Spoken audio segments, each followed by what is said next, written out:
Examples. These are 3 examples from 3 different oral history interviews which have different characteristics, strengths and weaknesses. You can find links to each of these 3 oral history interviews in the description of this video. It may be useful to pause the video here, listen to each of the 3 oral histories, and just discuss or share thoughts on what was good or could be improved on the part of the interviewer in each clip.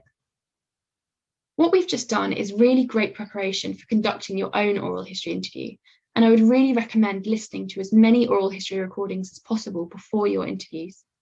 There are hundreds of these full oral history interviews on the freely accessible British Library Sound Archive. You can find a list of useful resources at the end of this presentation. Difficult scenarios. As a practice, it's useful to play out some difficult scenarios. No one really wants to think about if you get a really difficult interview, but these 2 scenarios are entirely possible and have definitely both happened to me before. It's nothing to worry about if it does happen, and we're just going to work out how these situations can be made better by practicing them. It may be useful to pause the video here in order to conduct these difficult scenarios with a friend, or just discuss them as a group, and make notes on what you think you would do in these situations. Here, we're going to have a general discussion about the various options available to us if either of these situations were to happen. It may be useful to pause the video here and talk about what you do in these situations with a group, or make notes on them. Number 1, the interviewee who gets upset. The best thing here is probably, when they have finished talking or there is a natural gap, to ask if they'd like to pause the recording and have a break. If they say yes, then pause the recording and give them time to get themselves together and ready to restart. Having said this, you shouldn't be too fazed if the interviewee gets emotional. Some topics are potentially hard or fresh, so it's entirely possible that they'll get emotional if their experiences were negative.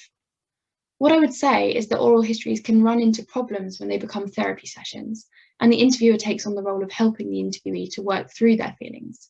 Try not to do this. Do listen and offer a break, but ultimately, don't be fazed by their reaction and move on once they've exhausted the topic. Another variation of this is also that there could be an interviewee who reacts badly to a question with anger or indignation. Again, you can put them at ease by offering to pause the tape, then move on with your questions. The worst case scenario is that the interviewee wants to stop the interview altogether and you have to delete the recording. Another way to avoid this, though, is to ask them beforehand if there's anything they absolutely do not want to talk about. Number 2, the interrupting husband. Obviously, you need to be respectful, especially if you're in the interviewee's home. Acknowledge the husband, but try not to encourage him by asking questions in response. You can try to avoid this happening in the first place by making it clear in your introductory phone call that on the day of the interview, ideally you will conduct this alone in a quiet space.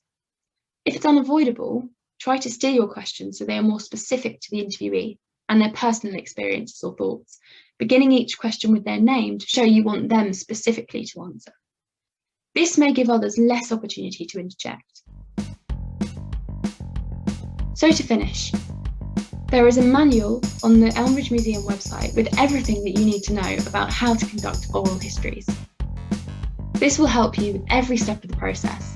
Think of it as a kind of companion to your project. You can also find all of these really useful further resources as links in the description to this video.